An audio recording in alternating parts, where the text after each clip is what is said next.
اس کے تعلق سے ایک واقعہ بھی بیان کیا جاتا ہے, بڑا دلچسپ واقعہ ہے. کیا واقعہ ہے؟ واقعہ یہ ہے کہ اس طرح کی باتیں تھی کسی گاؤں میں, کسی کھیڑے میں, کہ جو ہے روحیں بھٹکتی. تو ایک چودھری صاحب کا انتقال ہو گیا.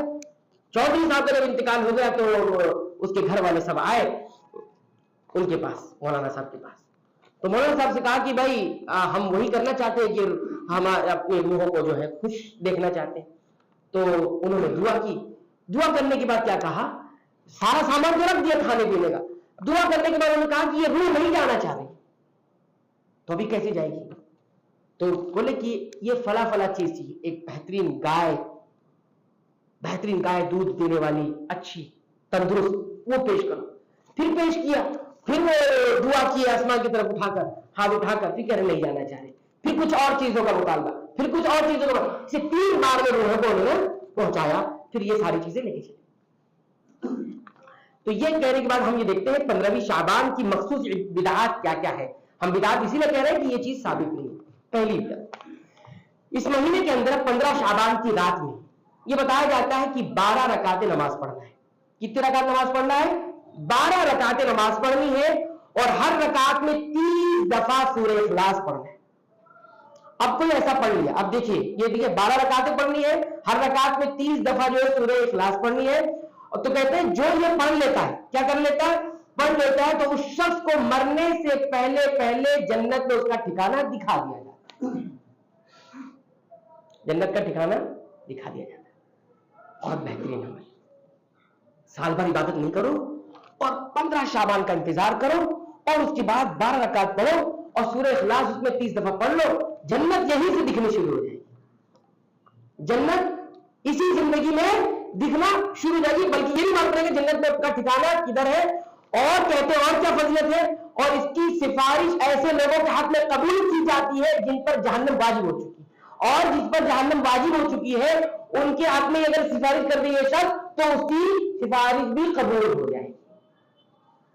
بہترین ہے, بہت بہترین ہے. تو یہ بالکل مخصوص بدعت ہے, اس کو گڑھا گیا ہے, اہل علم نے یہ کہا ہے.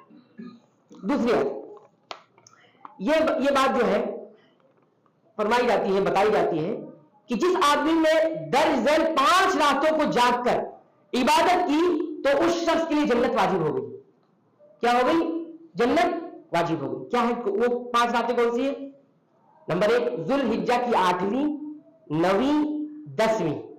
ذوالحجہ مہینے کی 8ویں رات, 9ویں رات, 10ویں رات, یہ 3 رات ہوگی. 4تھی رات عید الفطر کی رات, اور 5ویں رات 15 شعبان کی رات. یہ 5 راتوں میں جس نے جاگ کر عبادت کر لی جنت واجب ہو گئی. یہ بھی بدعات میں سے ہے. اس کو بھی اہل علم نے کہا یہ ثابت نہیں ہے, بالکل گڑی ہوئی موضوع ہے. تیسری بات جو عام طور سے بیان کی جاتی ہے, آپ سن لیں اس کو تاکہ آپ کے سامنے حجت تمام ہو جائے. یہ روایت حضرت عائشہ رضی اللہ تعالیٰ عنہا کے حوالے سے بیان کی جاتی ہے. وہ فرماتی ہے کہ میں نے ایک رات رسول اللہ صلی اللہ علیہ وسلم کو اپنے حجرے میں موجود نہ پایا. میں آپ کی تلاش میں نکل پڑی. اچانک میں نے آپ کو مدینہ منورہ کے بقیع نامی قبرستان میں دیکھا کہ آپ نے سنا کہ آپ نے اپنا سر مبارک آسمان کی طرف اٹھایا ہوا ہے, اور آپ نے مجھے فرمایا کہ کیا تمہیں یہ ڈر تھا کہ اللہ اس کے رسول تم پر ظلم کریں گے؟ میں نے جواب میں عرض کیا میں نے گمان کیا کہ آپ اپنی بیویوں میں سے ازواج مطہرات میں کسی کے پاس تشریف لے گئے, اس لیے میں آپ کے پیچھے پیچھے. آپ نے ارشاد فرمایا اللہ تعالیٰ 15 شعبان کی رات کو آسمان دنیا پہ نزول فرماتے ہیں, اور قبیلے کلب کی بکریوں کے بالوں سے بھی زیادہ لوگوں کو معاف فرماتے ہیں. بکریوں کے بالوں سے بھی زیادہ لوگوں کو معاف فرماتے ہیں.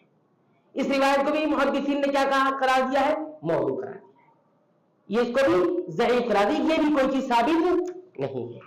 چوتھی روایت پر آتے ہیں جو اس مہینے کے تعلق سے اور 15 شعبان کے تعلق سے, یہ حضرت علی رضی اللہ تعالیٰ کے حوالے سے بیان کی جاتی ہے. فرماتے ہیں کہ رسول اکرم صلی اللہ علیہ وسلم نے فرمایا کہ جب 15 شعبان ہو تو اس کی رات کو قیام کرو اور دن میں روزے رکھو, کیونکہ اللہ رب العالمین اس رات غروب آفتاب کے وقت, آفتاب یعنی سورج غروب ہوتا ہے ڈوبتا ہے, اس وقت آسمان دنیا پر نزول فرماتے. کون نزول فرماتے؟ اللہ رب العالمین. اور یہ آواز لگاتے, کیا آواز لگاتے؟ کوئی مغفرت کا طالب ہے جو مغفرت چاہنے والا ہے, میں اسے اس کو مغفرت عطا کر دوں. کوئی رزق کا خواہش مند ہے تو میں اسے رزق سے نواز دوں. کوئی مشکل میں گرفتار ہے میں اسے عافیت سے سرفراز کر دوں. اور یہ جو ندا ہوتی ہے, آواز ہوتی ہے, طلوع فجر تک جاری رہتی ہے. پوری ڈیوٹی اللہ کی انہوں نے لگا دی ہے. اس روایت کو بھی اہل علم نے کہا کہ موضوع ہے, ضعیف ہے. اسی طرح 5ویں روایت کو دیکھیے, یہ بھی حضرت علی رضی اللہ تعالیٰ عنہ کے حوالے سے بیان کی جاتی ہے. فرماتے ہیں رسول اکرم صلی اللہ علیہ وسلم نے ارشاد فرمایا, شب برات کے دن کا روزہ گزشتہ 60 سالوں اور آنے والے 60 سالوں کے روزے کے برابر اجر رکھتا ہے. کب کا روزہ؟ شب برات. شب برات اسی رات کو قرار دے 15ویں شعبان. شب برات, ابھی دیکھیے نام بھی کیا ہے, شب برات. نہ تو شب عربی زبان میں ہے, نہ تو برات ہے. شب برات, اگر یہ لفظ ہوتا تو لیلۃ البرات ہوتا. لیلۃ البرات کی کوئی بھی اصطلاح موجود نہیں ہے شریعت کے اندر. لیلۃ البرات شب مانے رات ہوتا ہے, تو عربی میں بھی اس طرح کی بات ہے ہی نہیں کہیں.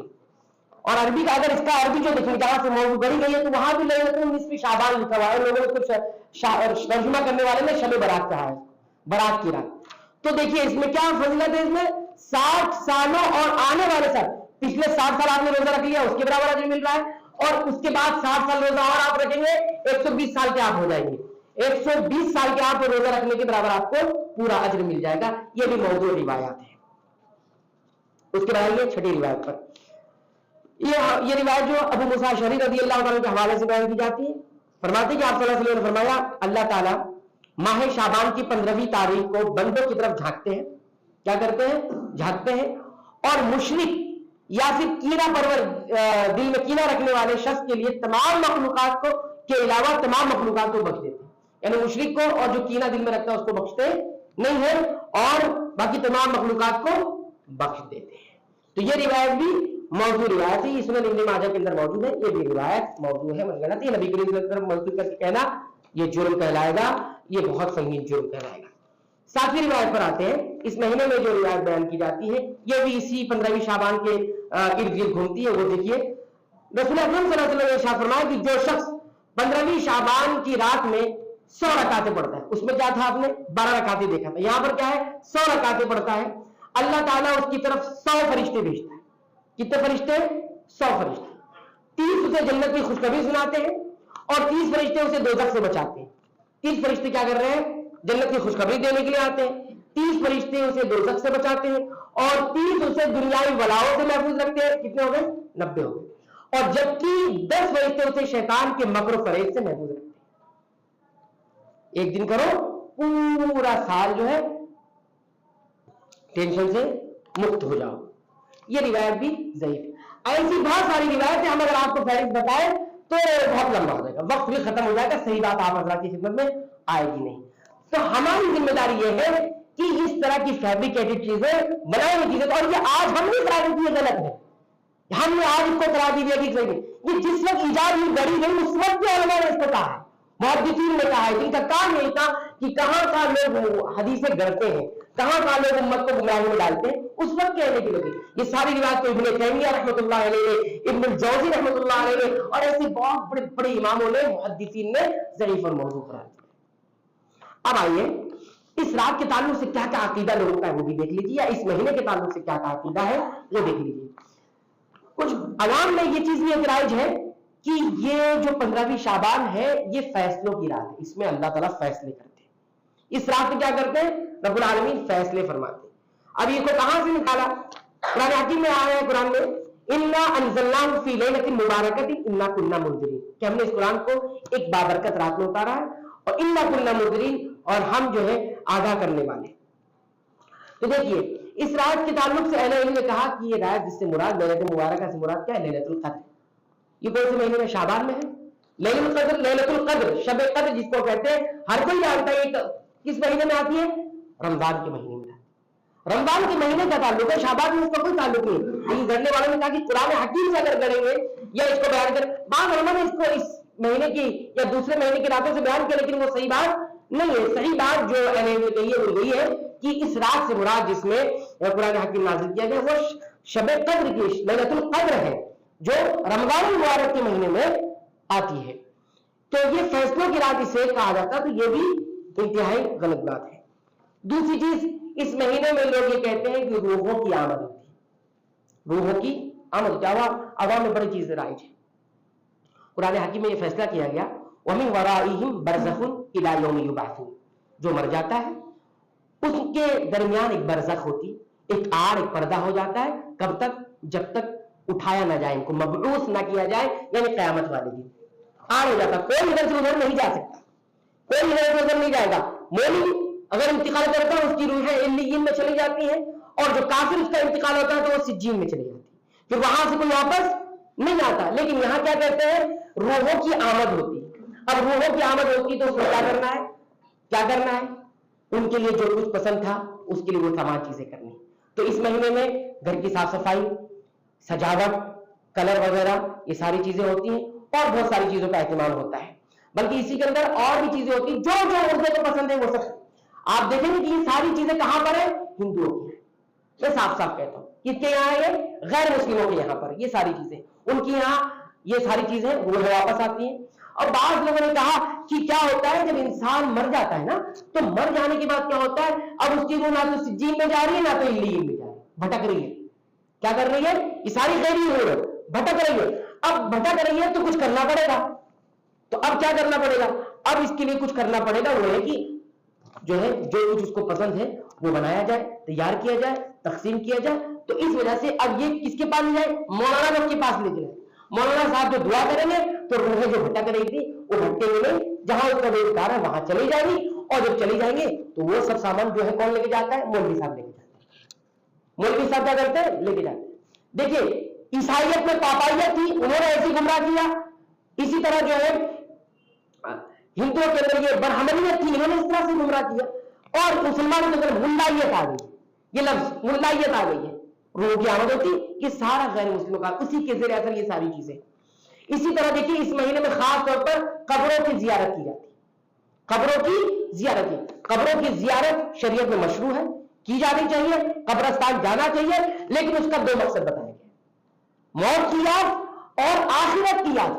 یہ دو مقصد سے ہی قبروں کی زیارت کر سکتے ہیں. اور یہ اللہ یہ کہ کسی کو اپنے مردوں کے لیے دعا کرنی تو بھی کبھی کبھار چلا جائے, لیکن مقصد دو بتایا گیا ہے. فَإِنَّا تُذَكِّرُ الْآخِرَةَ, یہ تمہیں موت کی یاد دلائے گی اور آخرت کی یاد دلائے گی. اس کے لیے جب آپ کا دل دنیا کی طرف مائل ہونے لگے اور آپ کو موت سے جو ہے موت کی یاد آپ سے غافل ہو جائے, تو جب آپ کا دل گوارا کرے سہولت تو آپ چلے جائیں. لیکن خاص اسی مہینے میں قبروں کی زیارت کی جائے گی تو یہ بدعت کہلائے گی. پھر رسول اللہ صلی اللہ علیہ وسلم کی اس پر کوئی دلیل نہیں ہے, کوئی اس طرح سے خاص کر کے نبی کبھی نہیں گیا.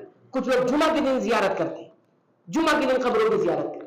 جمعہ کے دن خاص ہے قبروں کی زیارت کرنا, کیا مقصد ہے اس کے پیچھے؟ تو بہرحال زیارت قبور بھی یہ بھی اس مہینے میں خصوصیت کے ساتھ کرنا یہ بھی بدعت ہے. اسی طرح اس مہینے میں ایک جو چیز آتی ہے وہ ہے حلوہ خوری. حلوہ کھایا جاتا ہے, اور دلیل کیا دی جاتی ہے؟ نبی کریم صلی اللہ علیہ وسلم کا جنگ میں دانت شہید ہو گئے. دانت کیا ہو گیا تھا؟ شہید ہو گیا تھا. اب جب دانت سامنے کے دو ٹوٹ گئے تو آپ صلی اللہ علیہ وسلم نے کیا کیا؟ نرم چیز کوئی کھانی چاہیے, میٹھی چیز, تو ہم اس لیے کھاتے ہیں. تو آپ بتائیں یہ کس جنگ میں ہوا تھا؟ کس جنگ میں آپ صلی اللہ علیہ وسلم کی دانت ٹوٹ گئے تھے؟ بتا, جنگ احد میں. جنگ احد کب ہوئی ہے؟ شوال کے مہینے میں. تو شوال کے مہینے میں کھایا جا رہا ہے, شعبان کے مہینے میں اگر کھایا بھی جانا چاہیے. تو نبی کریم صلی اللہ علیہ وسلم نے کوئی چیز کھا لیا تو کیا بطور عبادت کھا لی؟ اچھا, اگر اس پر عمل کرنا ہے تو کیسے عمل کرنا ہوگا؟ پہلے دانت ٹوٹے, دانت توڑے جائے, پھر آپ کے تو دانت سلامت ہے اور آپ حلوہ کھا رہے ہیں. آپ کے دانت تو سلامت ہے, سب کے دانت نہیں. اس کی ایک وجہ خود بیان کر رہے ہیں اور خود کیا کہہ رہے ہیں؟ اس لیے کھاتے ہیں. تو وجہ کیا ہے؟ دانت ٹوٹ گئے تھے. آپ صلی اللہ علیہ وسلم کے دانت ٹوٹے ہیں, آپ کو تکلیف ہوئی, جو سخت چیز نہیں کھا سکتے آپ صلی اللہ علیہ وسلم, تو آپ نے نرم چیز کھائی, میٹھی چیز کھائی, تو انہوں نے حلوہ خوری شروع کر. اس کی بھی ایک کہانی ہے, لیکن یہاں پہ کہانی کی جگہ نہیں کہ آپ کو کہانیاں بتائی جائے. یہ حوالے دیا جا رہے ہیں, اور جس کو مکمل جانکاری لینا, مکمل اس کے بارے میں علم لینا, تو انشاءاللہ ملاقات کر سکتے ہیں. یہ ساری باتیں وہاں پر. اسی طرح اس مہینے میں آتش بازیاں ہوتی ہیں, کمکمے, چراغ, اور اسی طرح جو ہے روشنیاں کی جاتی ہیں. آپ دیکھیں اس تعلق سے جو علماء نے کتاب لکھی ہے المنکرات کے نام سے, اس میں علماء یہ کہتے ہیں کہ مسجدوں میں خوشبو کی دھونی رکھنے کا, یعنی خوشبو لگانا اور لائٹیں لگانا. پہلے کے دور میں تو لائٹ نہیں تھی, تو کیا تھی؟ چراغ ہوتے تھے, روشنیاں ہوتی تھی, موم بتی قسم کو کوئی چیز ہوتی ہے, چراغ ہوتے, اس طرح کی چیزیں تھے, آگ ہوتی تھی. وہ آج تو اس کو لیٹسٹ ورژن اس کا آ گیا ہے تو وہ بجلی سے جلتا ہے. تو بہرحال یہ کس لیے ہوتی تھی؟ کہتے ہیں کہ یہ سب سے پہلے اس کا رواج یحییٰ بن خالد برمکی نے ڈالا ہے.